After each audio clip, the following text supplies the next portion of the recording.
yang la ilaha illallahnya 100 kali, 1000 kali, ada yang 4000 kali. Tergantung masing-masing apa? Sehingga kita banyak menemukan di antara kaum muslimin ini mereka hanya melihat dari satu sisi saja, yaitu yang penting diucapkan kalimat ini tadi, la ilaha illallah. Dan memang sangat mudah. La ilaha illallah ini sangat mudah untuk diucapkan. Bukan kalimat yang sulit. Bukan kalimat yang sulit, tapi maknanya. Sehingga orang yang mengucapkan man qala la ilaha illallah wa kafara, dan dia harus apa? Dan mengingkari bima yu'badu min dunillah, apa-apa yang disembah selain Allah, maka haruma maluhu wa damuhu, maka dia haram, artinya terjaga harta dan darahnya, sehingga tidak boleh ditumpahkan. Ditumpahkan darahnya dan tidak boleh diambil hartanya, kecuali dengan haknya saja, zakat atau orang-orang yang berhak untuk dibunuh atau ditumpahkan darahnya. Sehingga orang yang mengucapkan la ilaha illallah dia harus mengingkari penyembahan selain Allah. Tanpa itu tidak akan sempurna ucapan la ilaha illallahnya. Jadi hanya sekedar ucapan lisan saja. Ucapan lisan saja. Nah, berbeda dengan kaum muslimin yang ucapannya itu ternyata perbuatannya justru justru tidak kufur, tidak mengingkari penyembahan selain Allah. Jadi dia mengucapkan la ilaha illallah, tetapi perbuatannya melakukan apa? Melakukan kekufuran yang justru membatalkan ucapannya. Jadi ucapannya yang begitu banyaknya dibatalkan dengan perbuatannya. Nah, ini yang sangat disayangkan kaum muslimin masih banyak. Dan ini termasuk di antara sebab-sebab kejahilan. Sebab-sebab kejahilan dan kemunduran kaum muslimin, dikuasainya kaum muslimin oleh kaum kufar. Ini karena adalah apa? Karena jauhnya kaum muslimin dari kalimat yang diucapkan. Ini kalimat yang diucapkan. Dan banyaknya bencana, banyaknya berbagai macam musibah yang menimpa kaum muslimin. Kenapa kok kaum muslimin yang tertimpa? Mereka yang mengucapkan la ilaha illallah, mereka yang melakukan salat, melakukan puasa, melakukan haji. Di dunia ini yang melakukan haji paling besar orang Indonesia. Jamaah haji terbesar di dunia orang Indonesia. Tidak ada jamaah yang lainnya. Maka ini termasuk di antara apa? Di antara program kufar adalah mengeluarkan kaum muslimin ini dari Islamnya. Walaupun dengan tanpa memasukkan ke dalam agama mereka. Yang penting kaum muslimin ini keluar dari agamanya dulu.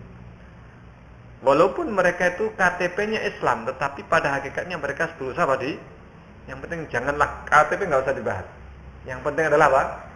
Perilaku mereka, amalannya mereka, ini perbuatannya mereka. Ini kalau sudah dikeluarkan dari keislamannya, mereka sudah apa? Sudah masuk ke dalam alirannya kekafiran. Nah, inilah yang diharapkan. Walaupun bagaimana orang Yahudi ini tidak akan puas, orang musyrik mereka tidak akan puas sampai kaum muslimin ini mereka semuanya keluar dari Islam. Dan mereka menguasainya. Mengeluarkan Islam itu tidak harus dengan ganti KTP Islam dengan Kristen atau Islam dengan yang lainnya, tapi adalah mengeluarkan dari ajaran. Nah, ini mereka ketika datang ke kuburan, maka justru itulah yang diharapkan. Orang Barat itu paling senang kalau ada apa? Kaum muslimin, lingkungan Islam, kok di situ ada acara apa? Acara sesajen.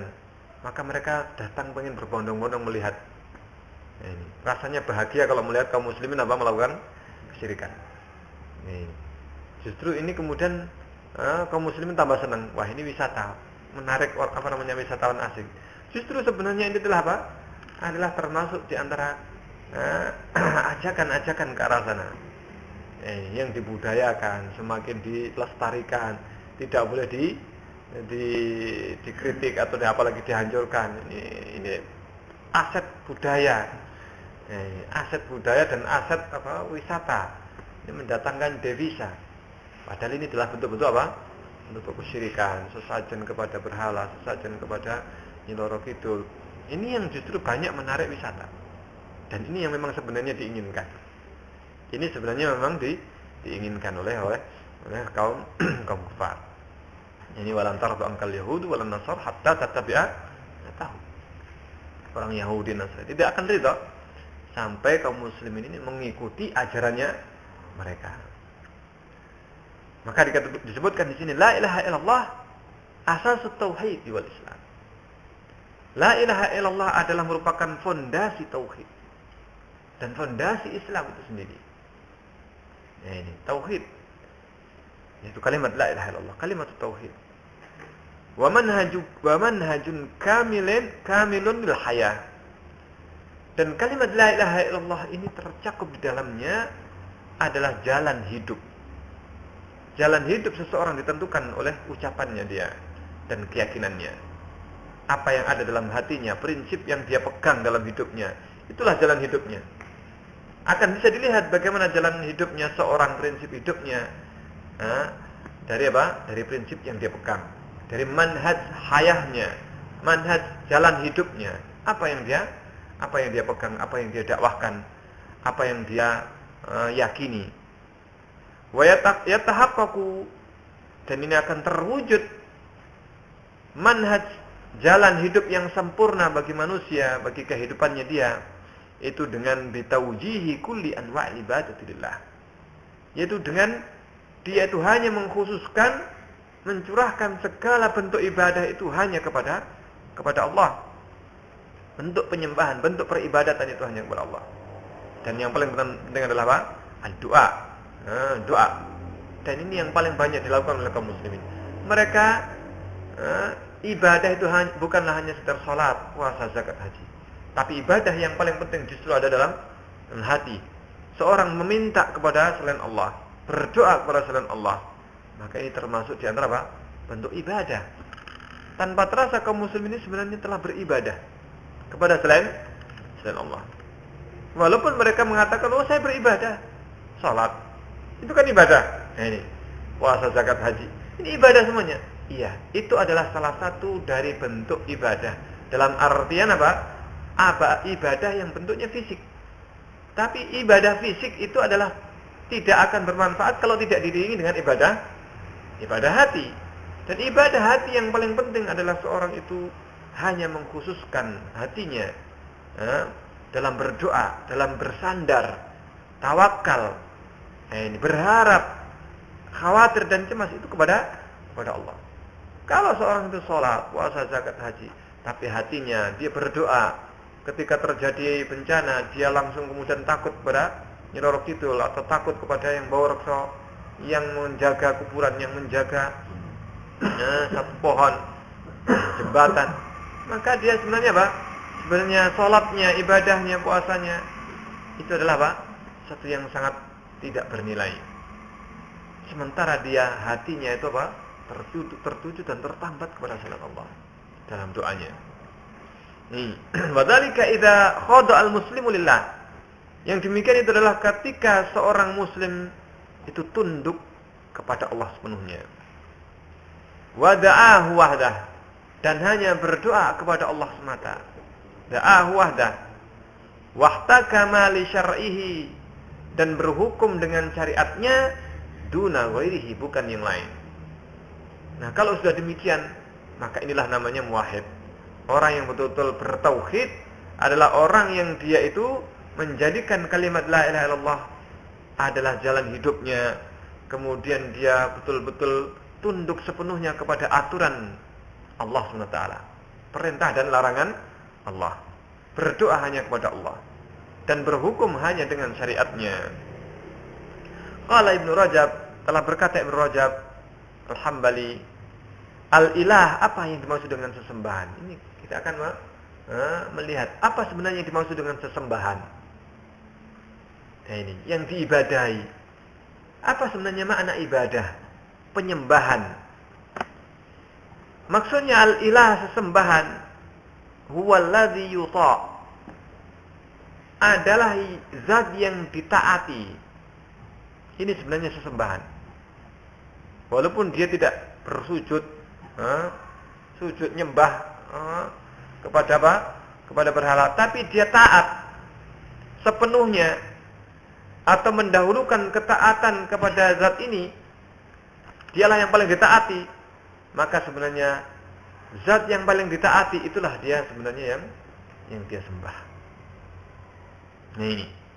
Sehingga kalau seorang itu sudah menjadikan ukuran ketaatan dia kepada zat tertentu selain Allah SWT, maka dia telah menjadikan apa? Menjadikan ukuran ketaatannya itu selain Allah SWT. Ini. Ketaatan kepada Rasulullah adalah termasuk taatan kepada Allah. Kita taat kepada Rasulullah bukanlah taat secara mutlak dalam artian apa? Dalam artian zatnya Rasulullah. Kita taat kepada Rasulullah adalah karena taat kepada Allah. Karena Allah lah yang memerintahkan kita untuk mentaati Rasul. Sehingga sebenarnya ketaatan mutlak itu hanyalah milik Allah Subhanahu wa taala. Ketaatan kepada Rasulullah itu adalah dalam rangka taat kepada Allah. Karena Allah lah yang memerintahkan kita. Kalau ada orang mengatakan, kaum muslimin itu sebenarnya mereka menyembah berhala juga. Karena mereka itu apa? Menghadap apa? Ka'bah. Ini berarti menyembah Ka'bah. Apakah demikian? Bagaimana jawabannya? Ini kalau ada orang mengatakan, kamu itu menyembah berhalanya Nabi Isa, menyembah menyembah patungnya Isa, Bunda Maryam. Kamu juga kaum muslimin. Kenapa salat harus menghadap kepada Ka'bah? Berarti kamu kan menyembah kepada Ka'bah. Kira-kira bagaimana jawabannya? Ini. Apakah kita ketika menghadap salat di depan Ka'bah, orang tawaf, ini salat di depan Ka'bah, salat Allahu Akbar, pas di depannya Ka'bah. Apakah berarti kita menyembah kepada Ka'bah? Ini termasuk di antara syubhatnya misionaris. Ini ketika orang-orang awam itu diajak dan dia diajak menuju Kristen sedikit demi sedikit. Awalnya nggak akan seperti itu, tapi lama kelamaan kamu itu kalau salat menghadap kemana? Ke Ka'bah. Ini. Makanya apa? Kenapa kok menghadap ke Ka'bah? Ya di sini. Kenapa kok menghadap ke Ka'bah? Kalau orang pintar, alhamdulillah dia bisa menjawab. Ya, karena memang Allah yang memerintahkan. Orang bodoh ya, pokoknya ya seperti itulah yang dilakukan. Nah, kalau begitu, orang muslim pun juga apa? Juga sebenarnya bukan menyembah kepada Allah, tapi menyembah kepada Ka'bah. Nah, kalau kita menyembah kepada Isa, ya kan jelas dia adalah apa? Rasul. Kalau kubus, Ka'bah kan kubus ini. Kenapa menyembah kepada kubus? Nah, ini. Maka kaum muslimin banyak di antara mereka karena kejahilannya masuk Kristen gara-gara apa?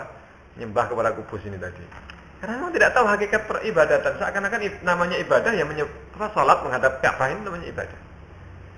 Maka jawabannya bahwasanya kalau kita menghadap kepada Ka'bah, bukanlah kita berarti menyembah Ka'bah. Kita menghadap ke Ka'bah karena memang Allah lah yang memerintahkan kita untuk menghadap Ka'bah. Kata-kata kiblat. Kiblat itu adalah apa? Arah. Kiblat itu dalam bahasa Indonesia namanya apa? Arah. Kita menghadap ke mana? Menghadap ke arah. Menghadap ke kiblat. Ini arah salat kita. Arah salat kita adalah Ka'bah. Ini kiblat kita. Ini. Sehingga yang namanya kiblah atau arah salat, arah ibadah, bukan berarti kita ini ketika mengarah kepada Ka'bah, bukan berarti kita menyembah kepada Ka'bah. Itu hanyalah sebagai apa? Sebagai pelaksanaan perintah Allah. Allah tidak memerintahkan untuk menyembah kepada Ka'bah, tapi menyembah kepada Allah, salat karena Allah, menghadap apa? Sehingga ketaatan kita tunduk kepada Allah SWT. Maka di sini yang dimaksud dengan al-ilah. Ini kita akan tahu apa maksud al-ilah, sesembahan, yaitu taat yang ditaati. Wala yu'sa, dan tidak dimaksiati. Kalau kita menjadikan Allah betul-betul sebagai sesembahan kita, maka konsekuensinya kita tidak boleh bermaksiat kepada Allah. Ini. Karena kalau kita telah bermaksiat kepada Allah, berarti kita telah menjadikan hawa nafsu kita yang kita ikuti. Itu berarti apa? Sesembahan kita. Sesembahan kita, hawa nafsu ini. Menjadikan sesembahan selain Allah. Oleh karena dalam Al-Quran disebutkan, afara'aita man ittakhadha ilahahu hawahu. Tidakkah engkau melihat orang yang menjadikan hawa nafsunya itu sebagai berhala, sesembahan?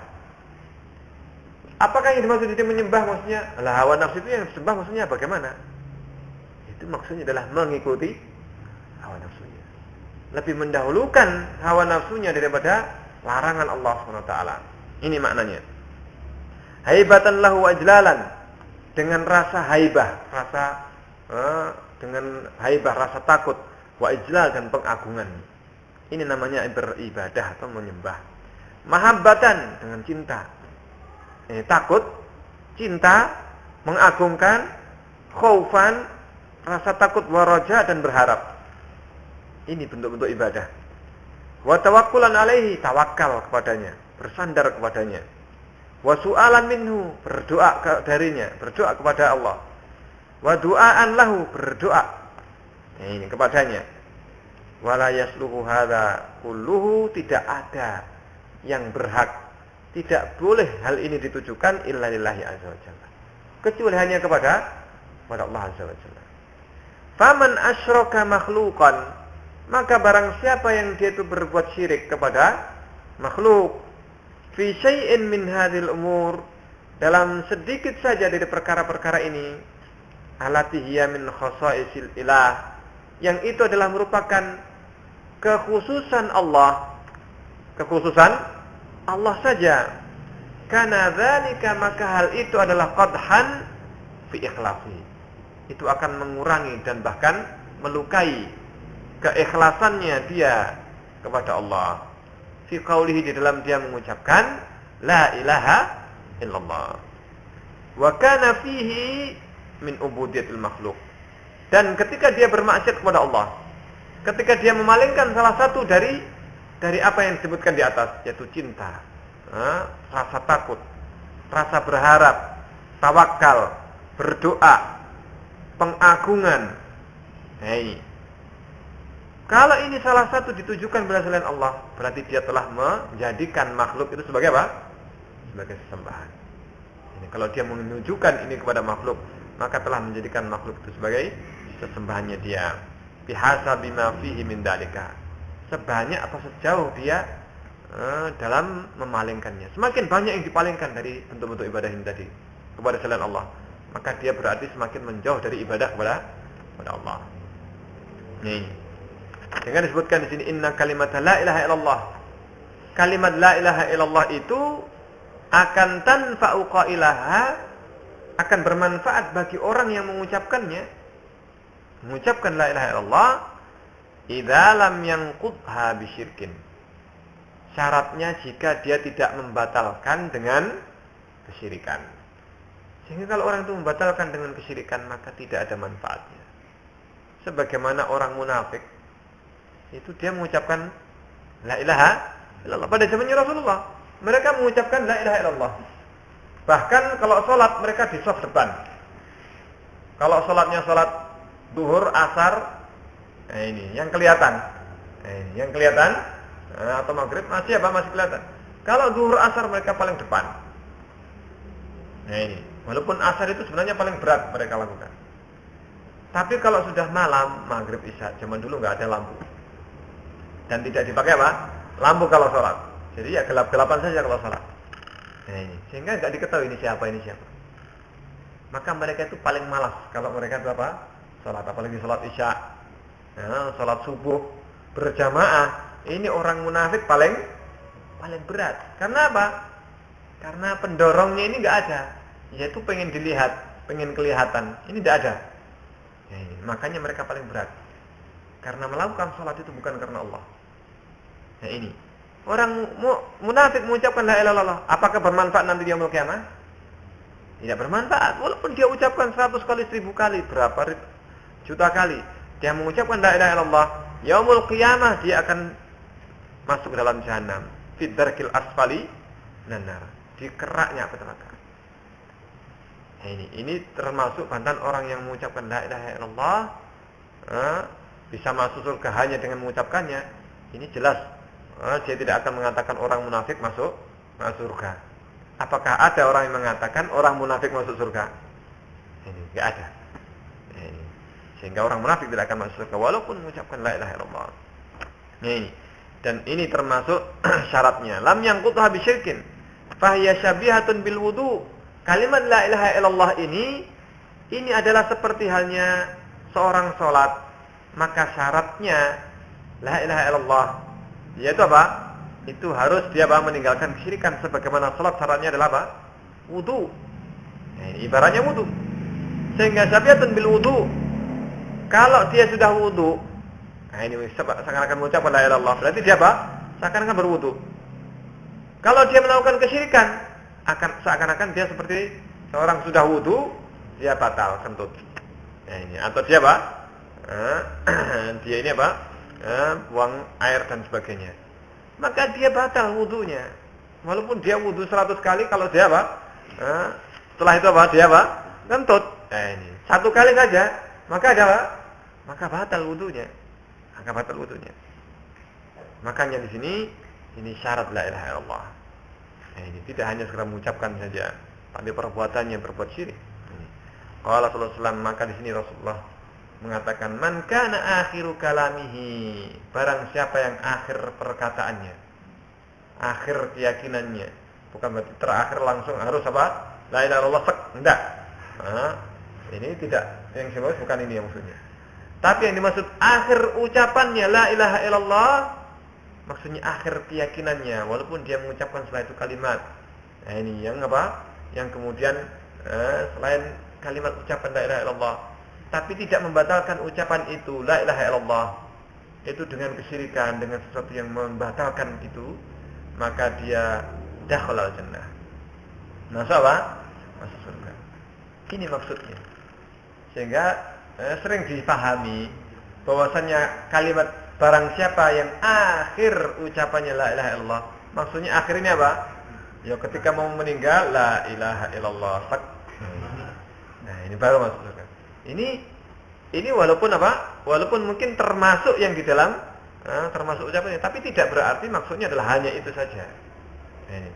Bukan berarti kalau begitu gimana akhirnya kecelakaan? Sempat enggak mengucapkan la ilaha illallah? Enggak. Apakah berarti masuk neraka? Tidak bisa. Kalau dia itu misalkan kecelakaan, tapi sebelumnya dia apa? Habis sholat. Ini sholat Jumatan. Dan dia masih seorang Muslim. Dia ternyata meninggal kecelakaan. Apakah wah ini nggak masuk surga? Kenapa? Karena dia naik motor. Apakah mungkin mengucap la ilaha illallah? Ini. Wah saya waktu naik motor pas dia yang berboncengan, dia nggak dengar ucapan la ilaha illallah. Ini kita nggak bisa kita katakan dia masuk apa? Masuk neraka. Akan tetapi yang dimaksud akhir kalamihi, akhir ucapannya, akhir kalamnya la ilaha illallah, maksudnya akhir keyakinannya, apa yang ada dalam hatinya la ilaha illallah, dia tidak batalkan dengan yang lainnya, maka dia termasuk apa? Dijamin masuk surga. Ini berbeda dengan orang yang mengucapkan la ilaha illallah tapi dia masih berbuat syirik. Di akhir hayatnya dia mengucapkan apa? Mengucapkan walaupun mengucapkan kalimat la ilaha illallah, tapi dia setelah itu apa? Setelah itu menyembah kepada selain Allah. Ini maka dia adalah apa? Adalah termasuk berbuat apa? Syirikan, batalkan syirikan. Ini maksudnya. Baik, insyaallah sampai di sini dulu. Setelah kita lanjutkan makna Muhammad Rasulullah insyaallah. Makna ibadah secara utuh ini makna ibadah secara bahasa. Ibadah secara bahasa, abada ya'budu ibadatan, itu sebenarnya maknanya adalah sederhana, yaitu ketundukan, merendahkan diri. Ini sehingga yang dimaksud sebenarnya ibadah itu adalah tazallul, khudu', merendahkan diri, menyerahkan diri, merendah dan menyerah. Kepada siapa dia menyerahkan dirinya?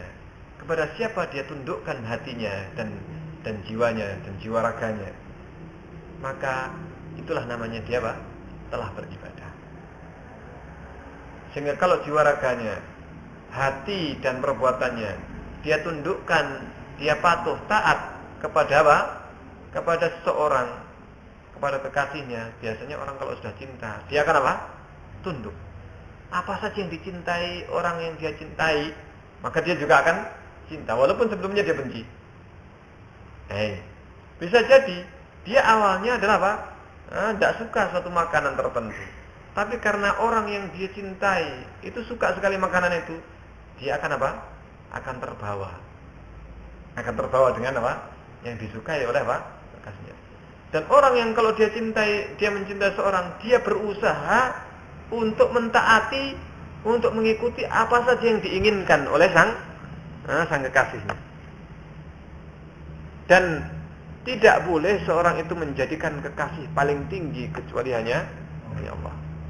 Sehingga seorang yang mungkin dia pernah merasakan jatuh cinta, ini orang yang dia pernah mencintai dan menyukai seorang, maka dia merasakan bahwasanya dirinya itu berusaha agar supaya orang itu bagaimana bisa ridho, bagaimana bisa bisa suka, bisa senang, dan balik cinta kepadanya.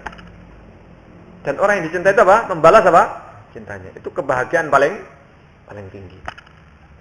Maka kalau seorang itu betul-betul beribadah kepada Allah, maka dia itu akan akan berusaha mencintai Allah SWT, berusaha apa yang dicintai Allah dia akan lakukan.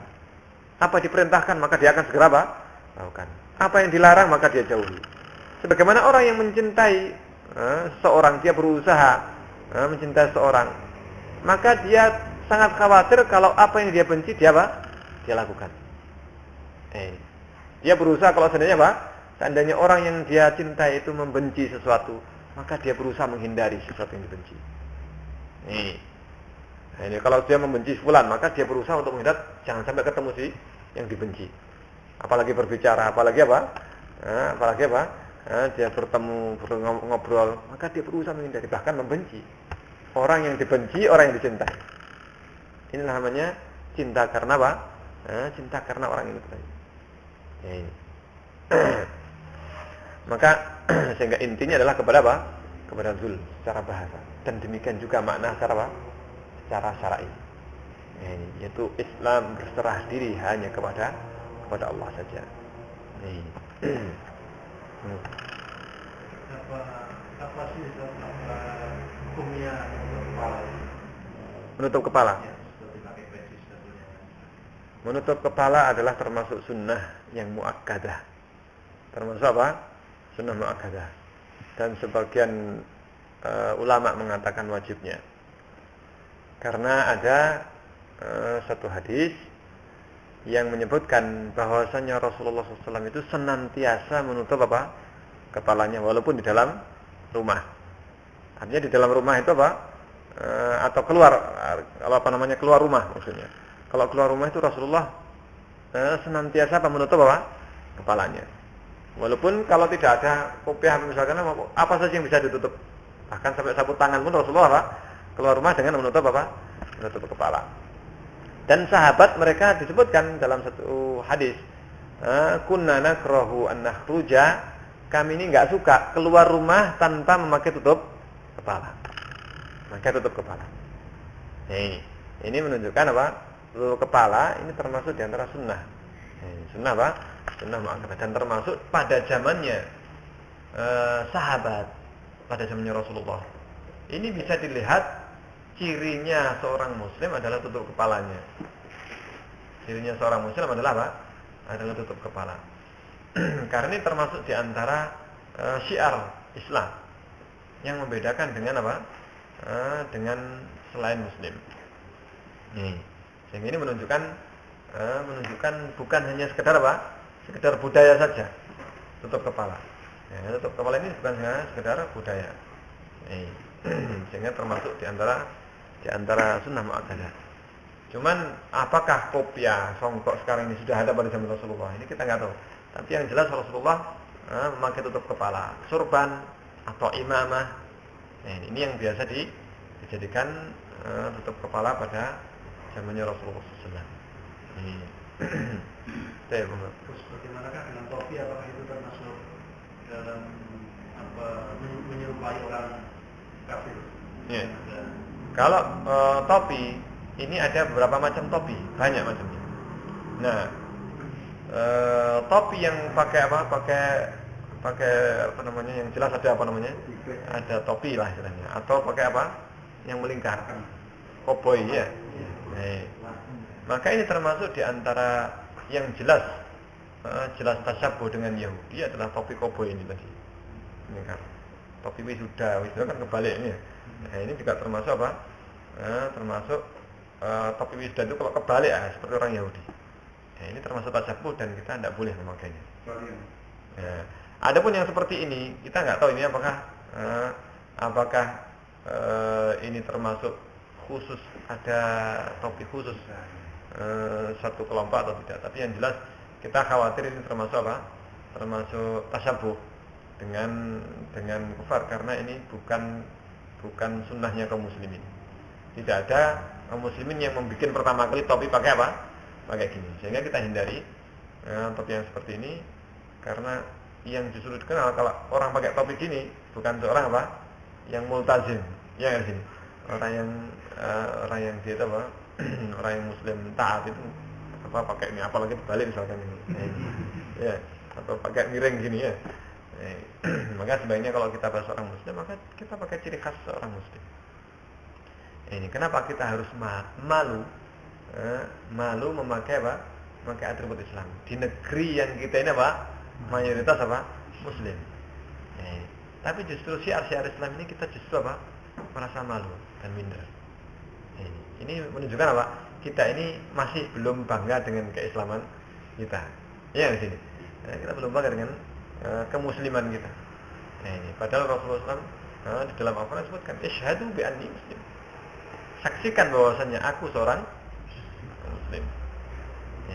Pada zamannya Umar bin Khattab, ini mungkin pernah saya bacakan. Saya lupa tempat lain. Ada aturan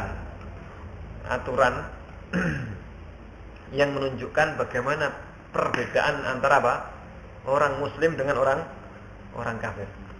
Ini ada perbedaan yang disebutkan dalam aturannya Umar bin Khattab radhiyallahu anhu pada zamannya Umar.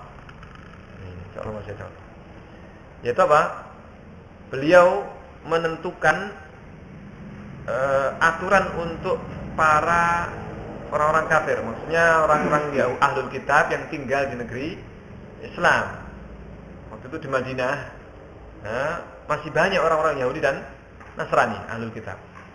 Maka Umar bin Khattab menentukan ahlul zimmah, aturan khusus untuk ahlul zimmah. Ahlul zimmah adalah orang-orang kafir, orang Yahudi atau ahlul kitab, Nasrani yang mereka mau tinggal di negeri Islam dan mau memenuhi peraturan yang ada di dalam negeri Islam dan tidak melanggarnya dan membayar pajak dan mereka bebas untuk melakukan apa? Ibadah tertutup. Ibadah apa? Ibadah tertutup, bukan diumumkan. Maka di antaranya aturannya, kami harus menghormati kaum muslimin. Kami harus berdiri di majelis-majelis kami kalau mereka itu datang. Kalau seorang muslim datang, maka kami harus apa? Menghormati. Kalau sama muslim malah apa? Tidak disunahkan untuk berdiri. Kecuali kalau yang datang misalkan apa? Adalah apa? Adalah apa? Menyambut tamu. Maka menyambut tamu adalah apa? Disunahkan untuk apa? Seorang duduk dalam rumahnya, maka tamu dia keluar menyambut keluar rumahnya. Atau di luar rumahnya misalkan ada tamu datang, kita duduk di teras, maka menghormati tamu kita apa? Dengan apa? Berdiri. Tidak mau silahkan duduk. Kita sudah duduk dalam rumah.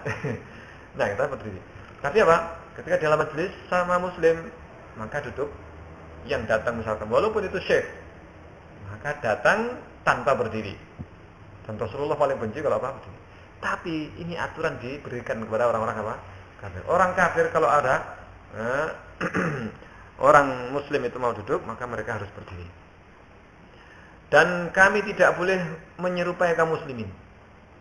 Tidak boleh menyerupai orang-orang kafir, itu tidak boleh apa? Menyerupai kaum muslimin. Apa saja pakaiannya. Kolan suatan. Apa kolan suah? Ini kolan suah. Ini. Pecinya pun tidak boleh apa? Menyerupai. Sehingga kolan suahnya kaum muslimin ya adalah sudah apa?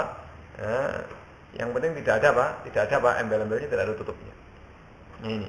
Kelansatan, aw imamatan atau imamah, surbannya. Aw na'lain, sandal. Sandal saja enggak boleh apa? Enggak boleh sama. Coba bayangkan ini peraturannya Umar. Aw farqisar. Bahkan farqisarin.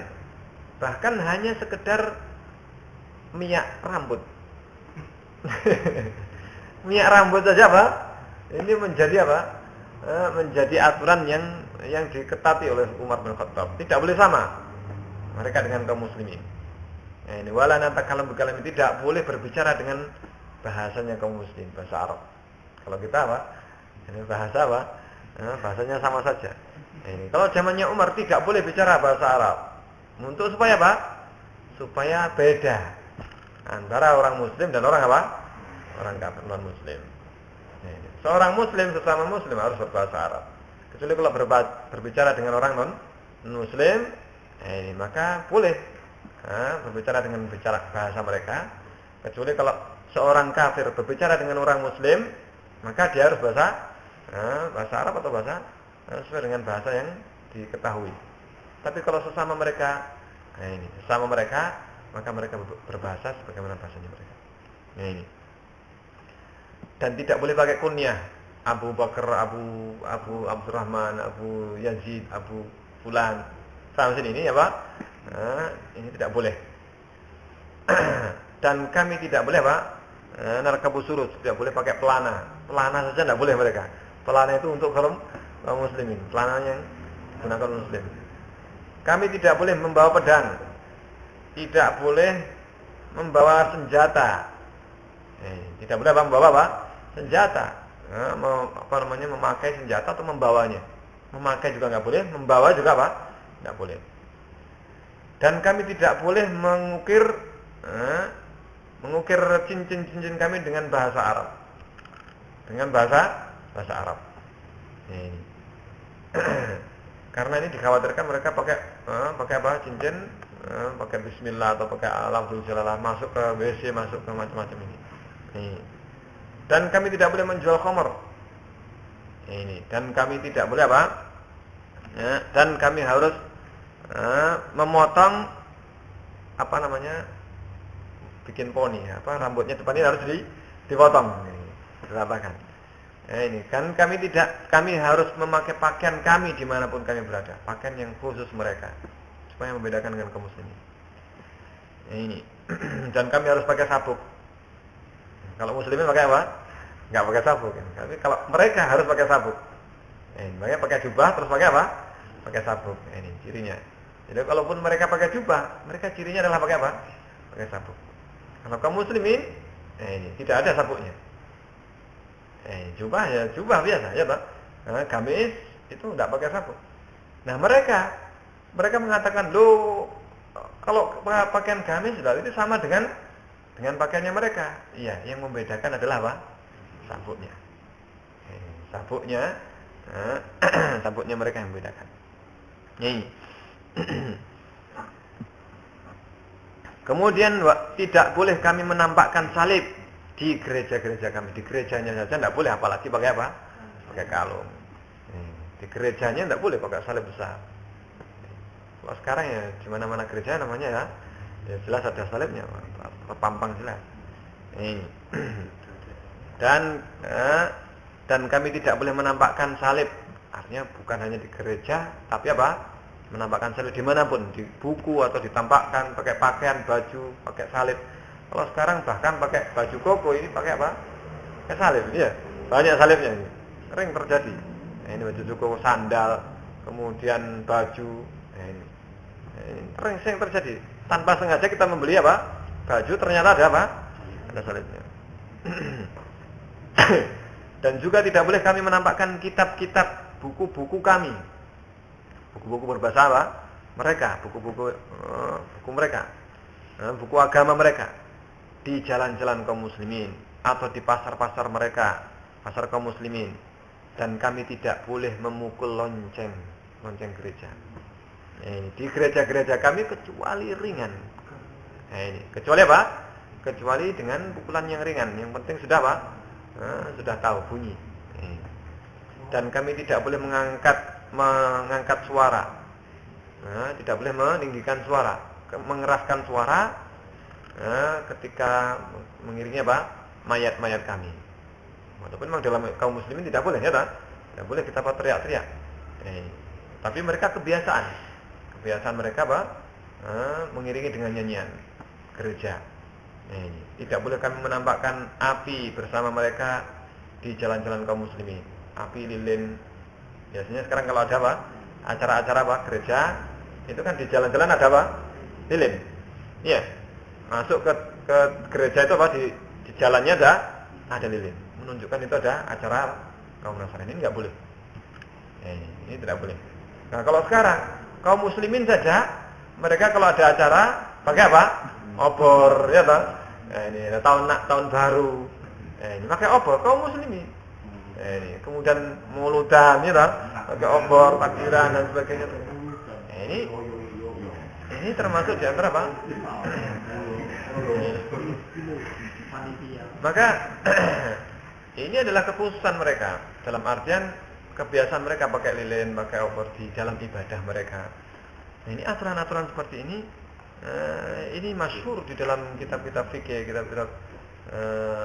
kitab-kitab ulama dalam menjelaskan tentang hukum khusus masalah orang-orang kafir, orang-orang dzimmi. Ini menunjukkan bahwasanya dalam masalah pakaian, dalam masalah dari ujung rambut sampai ujung sendal.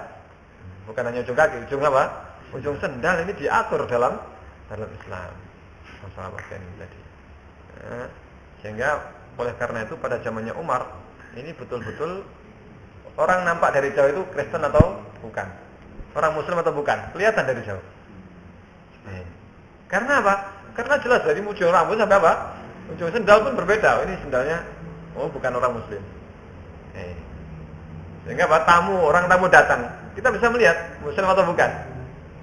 Ini pada zamannya pada zamannya Umar. Makanya banyak disebutkan seorang misalkan datang, ada seorang Nasrani, tamu seorang datang bisa langsung diketahui. Ini kalau enggak orang asing, ya tak? Orang asing atau orang non Muslim. Orang asing pun kalau dia itu seorang Muslim dan pada waktu zamannya Khalifah Umar, karena tersebar kekhilafan Islam itu adalah ya aturannya diterapkan di seluruh gubernuran, artinya seluruh provinsi. Kalau sekarang provinsi itu sekarang negara. Zamannya Umar. Yang sekarang jadi negara itu dulu provinsi. Nah, ini aturan-aturan yang menunjukkan bagaimana Islam ini mengatur bukan hanya masalah akidah, yang penting amalannya, yang penting adalah hatinya, tidak. Masalah penampilan dan masalah masalah pakaian ini termasuk yang diatur. Supaya tidak sama intinya dengan orang kafir. Ya, ayat tentang orang musyrik atau orang kafir najis itu maksudnya najis. Innamal musyrikuna najasun, kata-kata musyrik itu najis, itu adalah najis yang maknawi. Hatinya najis.